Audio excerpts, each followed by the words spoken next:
Hello everybody, this is Toys R Us, and for this special figure showcase and review we're going to be looking at the 2013 Thrilling 30 Deluxe Dreadwing figure. So what we're going to do in this video, we're going to have a detailed look at him in both of his modes to help you decide how you want to display him.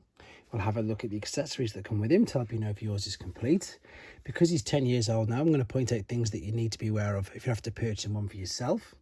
We can then also see other figures that shared the same mould as him, and we can also have a quick look at the original figure that he was in fact based upon. So once again, as you can see, quite a lot to get through, and we're going to start off with some first impressions. So this is, let's just imagine that you've just brought this brand new, or if it's just been sent to you and he comes in his robot mode like this. So again, 10-year-old figure, and to be honest, you can sort of tell with today's standards this does feel light, and it is very gappy, as you can see on the back. However, it's still a great figure. I loved collecting these Thrilling 30 figures. I thought they were fantastic, and I love the fact they did exactly what this is. They took figures from different generations, and they indeed did this, pretty much what they're doing with Legacy now. So they took different figures from different generations and gave them better figures. Now the head sculpt itself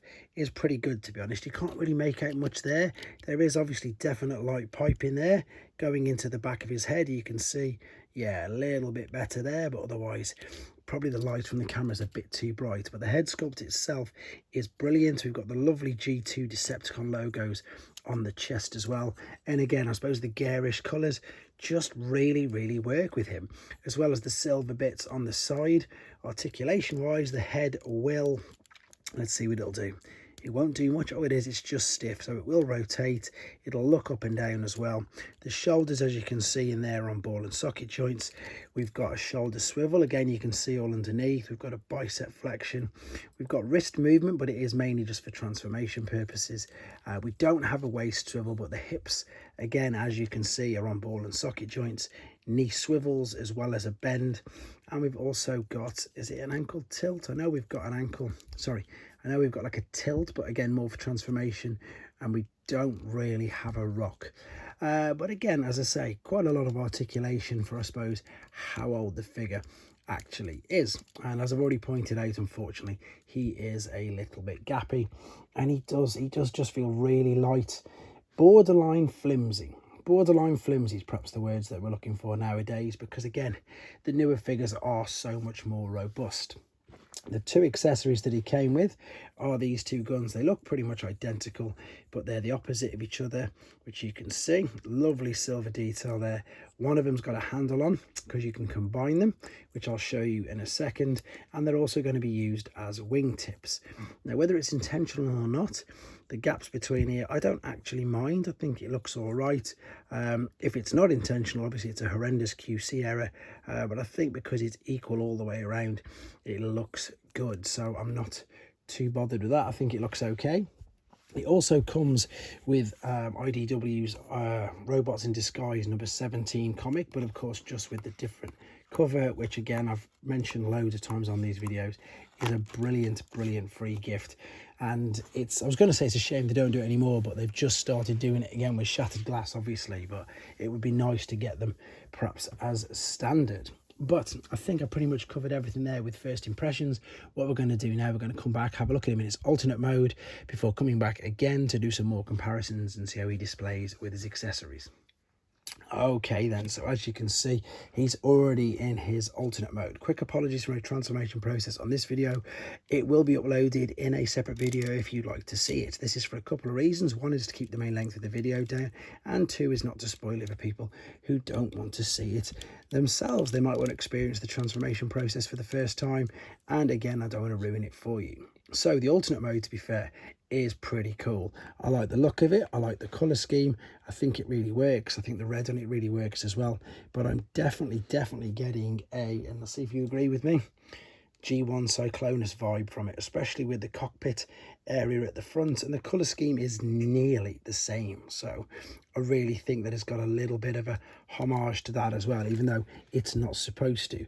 Now, of course, this is based on a stealth bomber based on the B2 Spirit, and the wing tips here, this is the accessories that, to be honest, in robot mode you can get away with, as you saw at the beginning, with him not really having, but in this particular mode he's not going to look good at all without these, and these just attach via this tab and that cutout under there, and the same on this side, so you can attach them in.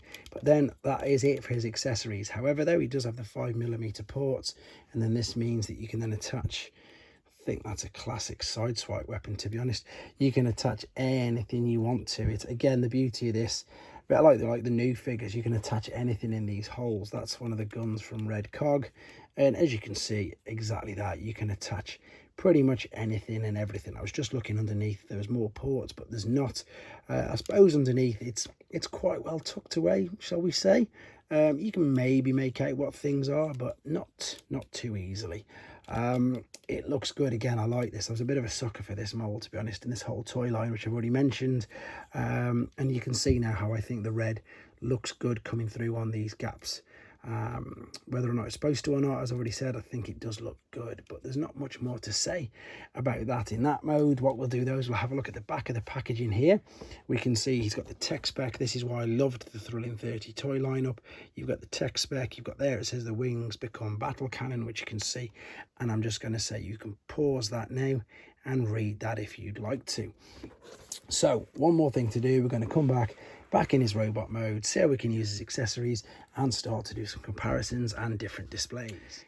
Okay, then we're back for the final time with him in his robot mode, and this is because that's the way that I'm going to choose to be displaying him. Now we can have a look at how he can display with his accessories. Now, unfortunately, unlike the Bumblebee, Goldfire and Night Beat figures in this toy line, which had the two similar weapons, you could combine them. You could also use them individually, whereas with these, you can't really. You've only got the one handle. So we're going to fold the handle out, and as you can see, there's a little tab and there's a little cutout, and the opposite on here. So all you've got to do is clip them together like so, and there you've got your accessory. Now it's calling wingtips, calling it a cannon in this particular mode. However, with this being as big as what it is, it does have a tendency to make him off balance. You've seen I've got to really tilt him back to be able to display that fully.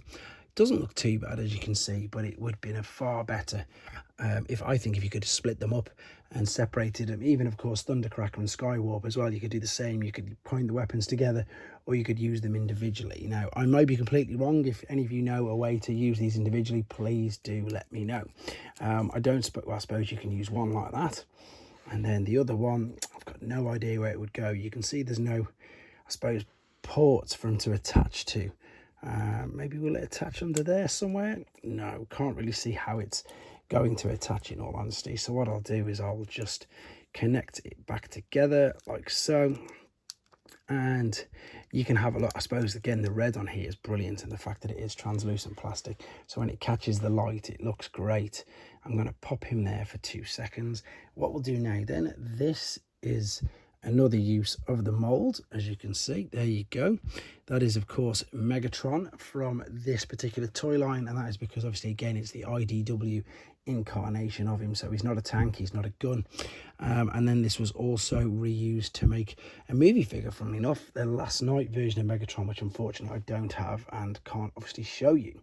While he is there though, if I just move this out of the way, and if I can get into balance, because it's a big old generation toy figure, generation 2 figure, that's what I was trying to say, you can see where the homage has come from.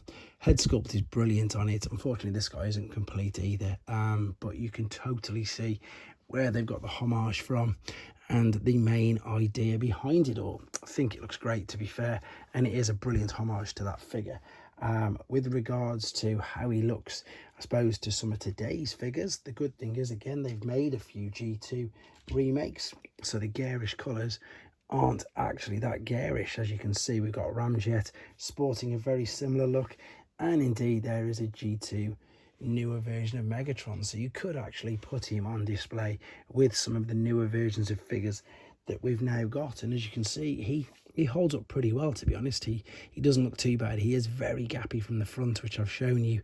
But again, it's because it's an old figure. Maybe we'll get a new one. I'm not too sure, because for such a popular character and figure, it's a shame that he's literally only got the G2 version and that. There was a different version, as I say, which used movie figures, and it was a Takara exclusive, but I'm talking mainstream figures. They've only got the G2 original and this of him. But I think I'm going to wrap it up here, because in all honesty, there's not much more to say about him.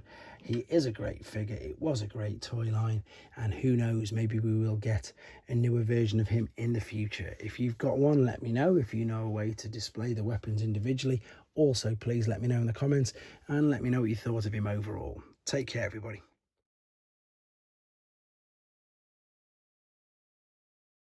Thanks for watching. Like and comment, and don't forget to subscribe.